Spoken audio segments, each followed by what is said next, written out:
Kindness. We see it all around us. We see it when someone pays for someone else's coffee or holds the door open for another person. We see it in the smallest of gestures, like a smile or a kind word. But it's different when we turn on the news or social media. Oftentimes, what we hear about, what outlets are pushing, is the opposite of kind. Welcome to the Kindness Matters podcast. Our goal is to give you a place to relax, to revel in stories of people who have received or given kindness, a place to inspire and motivate each and every one of us to practice kindness every day. Hello and welcome to the Kindness Matters podcast. I am your host, Mike Rathbun. This is going to be such a fun episode, you guys. I have as a guest Jenna Saunders. Say hi, Jenna. Hi. I told you it was going to be fun. And Jenna, and we're talking about kindness today, and Jenna has a couple of different ways. There's a couple of ways that we can look at kindness through Jenna's experience. I should also mention that Jenna has a podcast. I don't interview a lot of other podcast hosts. Oh, really? Oh, yeah. That's kind of fun. Well, it's kind of fun because we all know how to talk on microphones, I guess. Exactly. And hopefully there won't be any crosstalk. I'm horrible at that. Oh, it's fine. A guest will say something. No, it's fine. That's how interviews go on the Office ADHD show. Since we all have ADHD, that's one of our problems is that we interrupt each other all the time, and so it's fine. Maybe I could be on because I'm apparently a recovering H, at least the H portion of that. So we were just talking about that off the air. Audience, you are not in on the joke. If you really want to know, hit me up. I'll tell you. At any rate, so you were diagnosed with ADD in your freshman year in college. Is that correct? That's correct. And you said that you'd always wondered, what's wrong with me?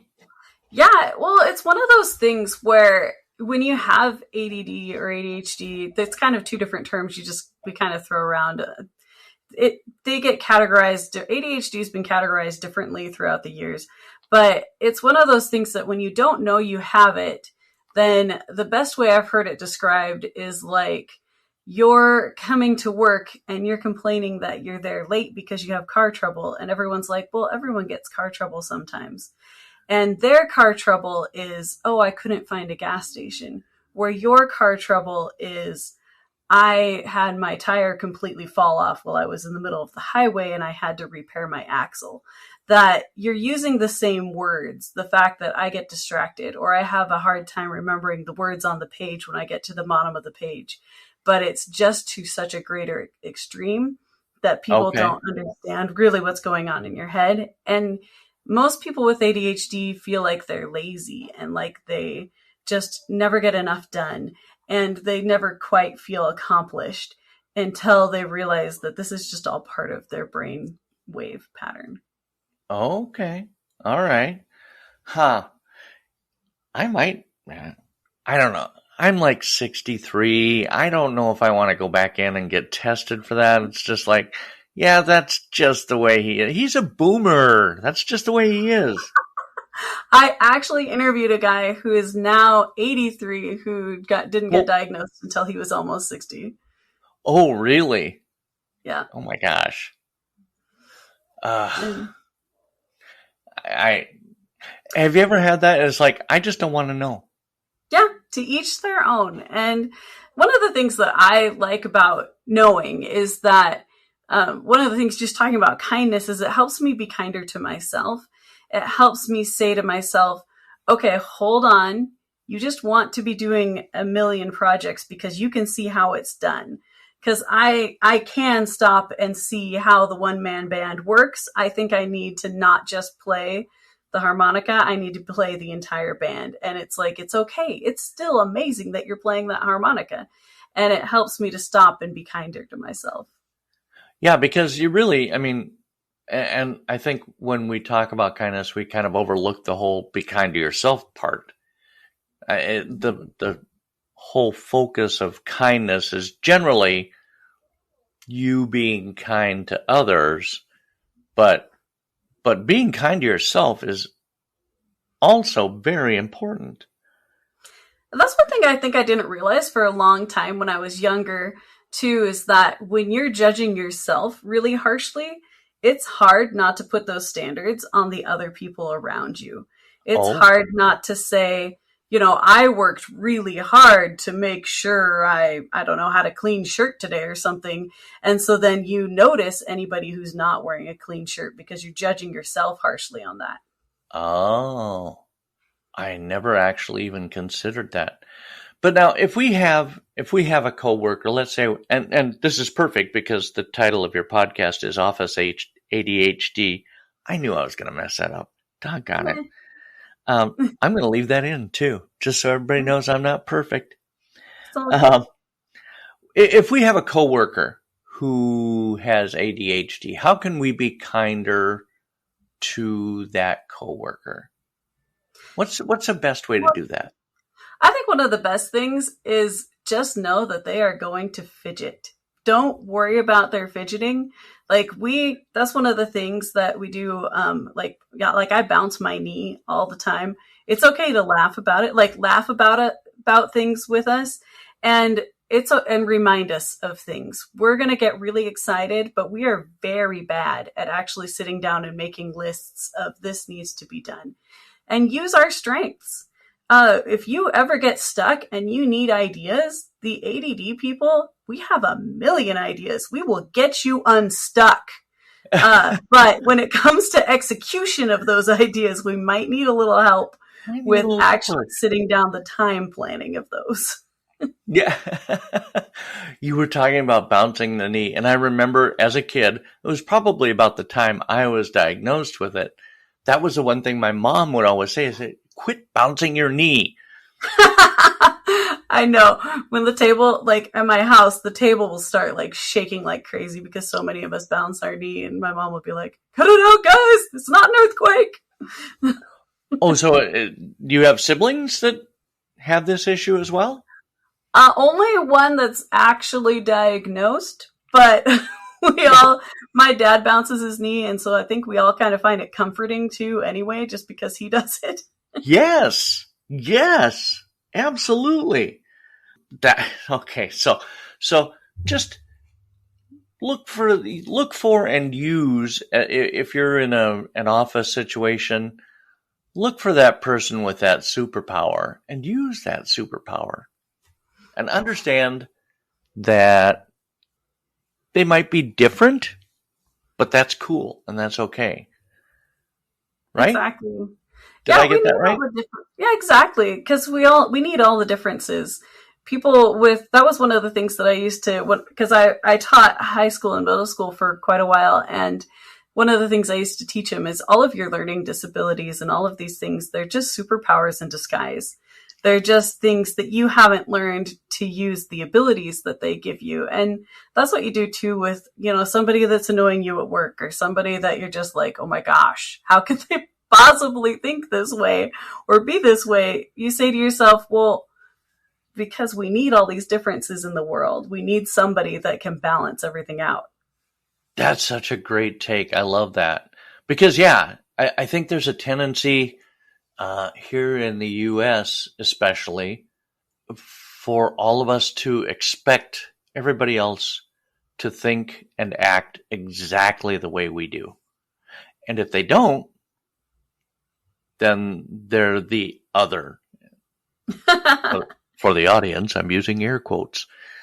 Yeah. If you don't worship the same way I do, you don't vote the same way I do, you don't whatever the same way I do, we put those people in a box. And we really need to understand that we need all of these different ideas and these different thoughts and these different whatever. Yeah, just because somebody thinks or believes differently than me, it doesn't threaten my beliefs. I can still believe and think how I want to. Right, for sure. Absolutely. And I wanted to talk to you too, because I've had this thing rattling around in my head, and because there's not a lot of brain up there, there's a lot of space to rattle. So, you were a middle school teacher? Yes. Yeah. I was. Oh boy. I think teenagers are hilarious. They like going through another toddler phase. They're too funny. Oh, another toddler phase. That's awesome. And you say this as the mother of a teenager, right? Yes, I do. I have my own 14-year-old. Do you tell him that? Oh, You're yeah. like you're just like you were when you were a toddler, just a different phase. Yeah, they're so funny. They're just too funny. Like, little kids experiment. They're like, can I poke this? Can I touch that? What happens when I step on this? And the little middle schoolers especially, they come into the classroom and they're like, why have I not been putting my feet on the desk all these years? What was I thinking? Then they put their feet up on the desk and you're like, because it's not allowed in the classroom. Put your feet down. They just have to try it all out again. But some of the worst bullying, I think, happens in the middle school years, doesn't it? Yeah, the hard thing is that the middle schoolers they're still learning to regulate their emotions. They're still learning empathy. That there's a certain point, I'm not sure what age it is for sure, they really start grasping the concept of other people literally thinking and believing in different ways than they do. They can get that grade school version of, I don't like being poked, so other people won't like being poked, but they can't understand a full version of somebody completely thinks differently than I do. Okay. I was talking a couple episodes ago with a gal, and she started a group in Bucks County, Pennsylvania, called Bucks County Kind, and she got the idea after she paid it forward and bought somebody's bagel, and the person came in, and she was there waiting for her order still when the person came in to get that bagel, and the gal who she bought it for was very grateful, and she had her kids with, and she thought, usually we don't like to do kind acts performatively. We don't do it for the attention and the kudos. Yeah. But in this particular case, she said, my kids got to witness that, and they got a better understanding of what kindness is and how it can make both the receiver and the giver feel good. And just that whole thing about teaching kids about kindness. Oh, yeah. And that's a big thing, like, especially, like you said, at that middle school age. I remember, and they get into bad habits. Especially, I had one year, teachers will tell you, kids run in years where sometimes you just end up with one whole year of kids that just have a problem with something. And I had this 1 year of kids that they were just, I don't know, they were just kind of mean to each other. And so finally I just sat down and I was like, okay, each period of class, I just had them do a different experiment to try and be kind to each other. I was like, even to the point of saying, you can shout at somebody and say something nice, be like, I really like your shoes. Like, if you have to say it in a mean voice, that's fine, but say something nice to each other. Like, that's hilarious. I really like that shirt. You're such a nice person. I'm glad you're my friend. Oh, I started. Oh God. But yeah, I mean, if that worked, didn't it? Yeah, like it kind of helps. And I think one of the big things is for kids that age, and, anybody any age, is pointing it out to them. Sometimes they don't even realize the things they're saying and the things they're doing and what's coming out of their mouth. And a lot of I know a lot of them had picked up slang phrases, or that, like I said, they're toddlers. They will just repeat things they hear in rap songs or different things like that. Sure. They don't even know what the word means. And you have to pull them aside and say, okay, listen. That's not appropriate. We say in polite society. Right. Yeah. And did you, no, I'm not going to go there. Well, as a teacher, I mean, how much of that responsibility fell on you to teach these kids? I mean, did you ever see a kid who just absolutely had no concept of kindness or polite behavior? Oh, I mean, You don't have to name names. no. I would never would. But like, yeah, no. I mean, I would make up a name, but like, But there's, Timmy, yeah, there are students that know more than others, and then because every student, it's just part of a teacher's job. It's just part of a teacher's yeah, job to teach you about polite society, and I feel like half the time I taught math and science, depending on the year. And even though that was my main topic, almost every day we would stop and learn something about life. You know, we would teach them about life as well. And yeah, there were some that knew more than others, and there were others that had just learned too how to get away with anything they wanted. And so you had to kind of reteach some of yeah. them, okay, this isn't going to work for you for the rest of your life. I'm sorry that you get away with everything at home, or, you know, that other people have let you get away with stuff. But you know what? One day you're going to have consequences, and we're going to start some consequences now. Okay.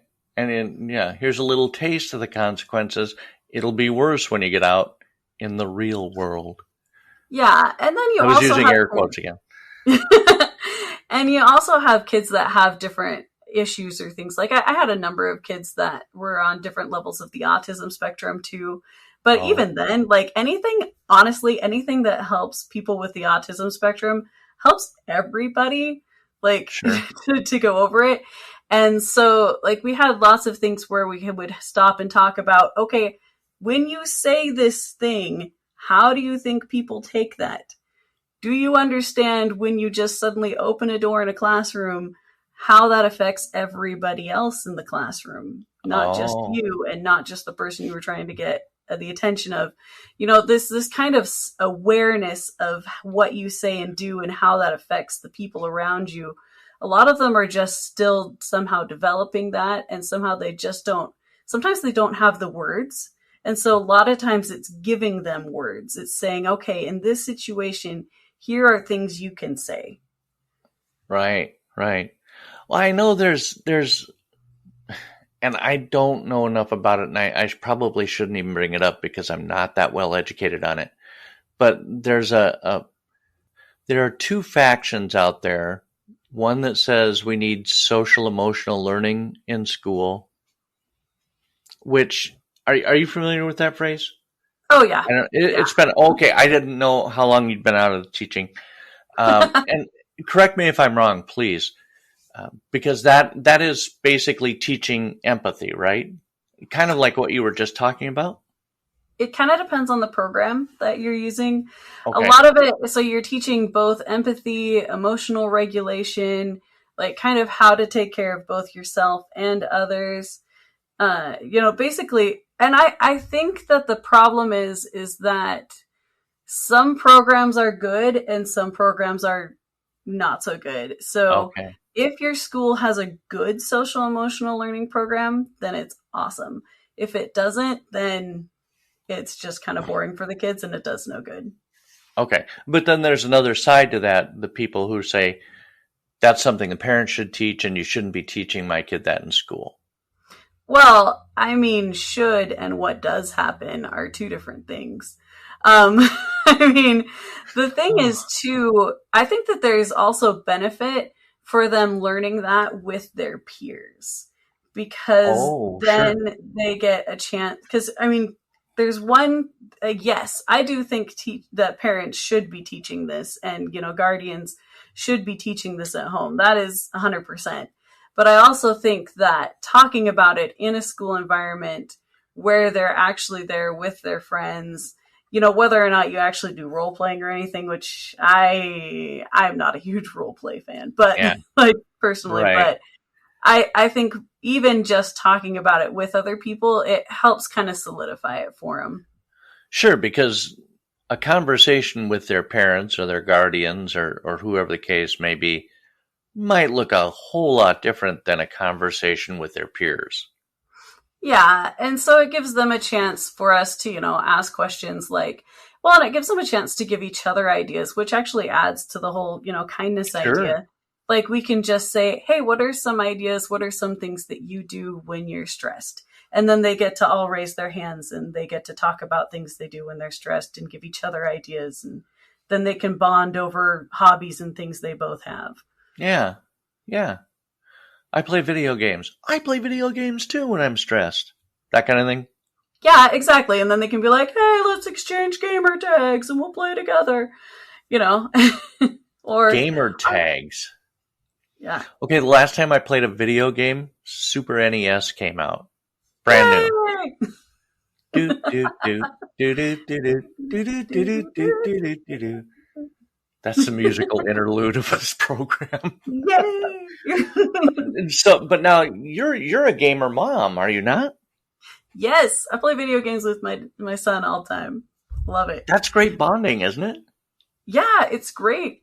I think it's great on a lot of levels. I mean, it's good bonding. I mean, and then I know exactly what he's into. It's like your kids want you to be a part of their life.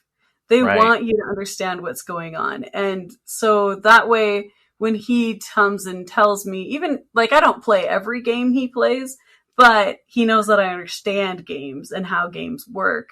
Sure. And so because I've tried enough of them, and he'll come and he'll show me. He'll be like, "Hey, Mom, watch this part. Look at them all explode, or look at these guys do this thing, or watch this funny glitch that happened." It's kind of then I can get into it with him a little bit, or at least laugh and smile along with him.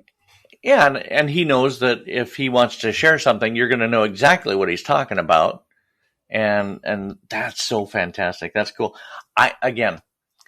Okay, so my youngest, and we were just talking about this the other day too. He was over for a visit, and we were talking about how I got him a PS2. It was brand new when the PS2 came out, and we had Jak and Daxter, and I think Kingdom Hearts.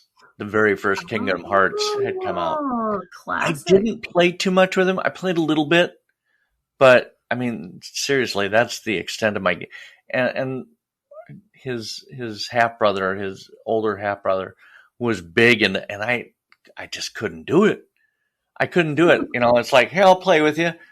It's a shooter game, right? Pow! Like, that lasted about 2 seconds. And I wish now I had been better at it, because I think it would have given us something to bond over more. Well, I mean, I think honestly, the fact that you tried is the biggest thing. I think try is being very generous. Because honestly, like even now, like my son and my nephews, they love playing with the grandparents. I don't have any nieces, otherwise I would have said the nieces too, but okay. They love playing with the grandparents, even though they aren't as good at playing video games, but they just think it's fun that they try. And so, they have a good time playing with them and laughing and saying, okay, wait, here, push this button. It gives them a chance to be the expert at something and learn to teach too. Yeah. Well, I never thought about that. That's kind of kindness, is letting your kid teach you something. Yeah. That's cool. That's cool. So talk to me about podcast or Office ADHD, your podcast. When did you start? I actually just started this year in February, March. I started it because I felt like there aren't enough resources out there, I feel like, for adults with ADHD. It also helps, kids and people with all ages with ADHD, but I felt like there were a lot of adults out there that are, looking for information, looking for products, looking for things that I could take into the office, and that there just isn't a lot out there. A lot of it's, bright rainbow things that kids can take to schools. And I thought, you know what? Let's get some more things out there for adults. That also well, that's right, because you're making and selling. I'm trying to think. Working on getting products out there. I am working on getting products out there right now. I'm showcasing products that are out there and that I'm working on right now. I'm working on getting fidget pins and things going and things you can fidget with under your desk and stuff like that. And so they're on the horizon. But are fidget spinners like old hat now? Are they old news? Nobody does those anymore? Oh, fidget spinners are a classic. They'll never go away. And some people, they even make cool ones. Like I have one that has like clicks so you can kind of move it around and then spin it and then move it around and then spin it. Like, yeah, fidget spinners are a classic. I'm seeing a lot of the little push-in bubble things now. Oh, yeah. Those ones are kind of fun. I like the smaller ones personally. Like kids kind of like the bigger ones. I like just having a small one that I can have in my pocket and play with and no one sees. But, hey, you know.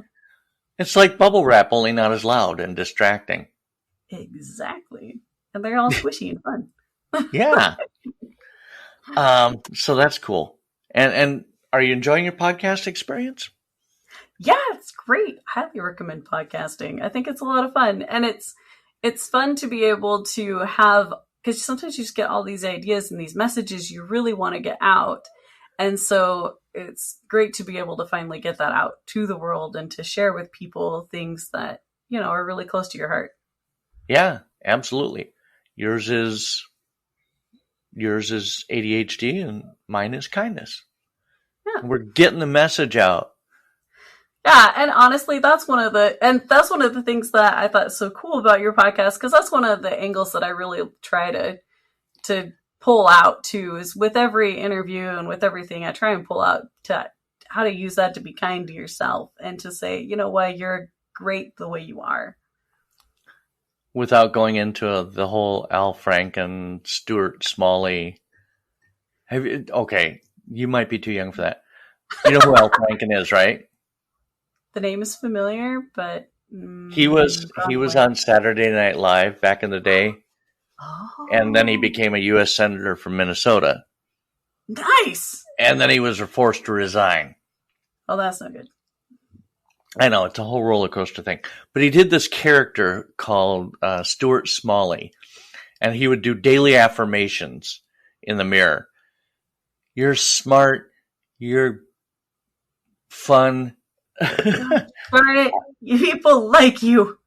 And doggone it. Yeah, what did he say? No, we're going to have to Google it now. That's one of those things that, like, then it suddenly comes back to you at, like, 3 a.m. and you're like, ah! Oh, for Pete's sake. I know, right? Mm-hmm. I'm typing. Oh, I should have already done this one. Well, how would you know that's going to come up? See, this is one of the great things about when you're interviewing someone with ADD is you really never know where the conversation's going to go because, I don't know, we could suddenly start talking about Mount Everest for no reason. So some of his phrases were taken from 12-step slogans. Like, oh, I'm good enough, I'm smart enough, and doggone it, people like me. That's what it was. Yes! That's where that comes from! I've heard that a lot, but I didn't know where it came from. And that's just stinking thinking. Yeah. Well, so cool. Anyway, yeah. Sorry, boy. Wow, was that a detour? That was kind of an ADD moment right there because I just went. Yeah, it happens. Sometimes you find the squirrel and you have to chase the squirrel. You must chase that squirrel. Exactly. I learned that from my dog. And that's all right. It was a fun squirrel. I feel like that feels like a book. Lessons learned from my dog. Yes! Well, Jenna, thank you. God, this has been so much fun. I really appreciate you coming on and giving us some insights on how we can all be kinder. I really do appreciate it. Anytime. Thanks for having me. It's been fun. Yeah, we'll do it again. We'll do another one. We'll come up with something else. I appreciate your time. Thank you so much. And you take care. We'll talk to you later. Thanks. Bye. Bye. Jenna Saunders, ladies and gentlemen. Boy, I'll tell you what. If you want to have fun, start your own podcast because that is the definition of fun. It was so great having her on the show. I absolutely loved it. Got some insights into how to be kinder to people with ADHD, and also maybe some insights into our kids and how we could teach them kindness and empathy, and that was awesome. And I got insights into how I could have been a better gamer. So there's that. Thank you so much for the gift of your time today and listening in, and we will be back next week.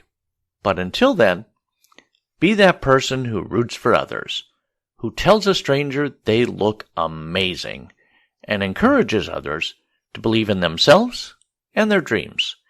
You've been listening to the Kindness Matters podcast. I am your host, Mike Rathman. Have a fantastic week.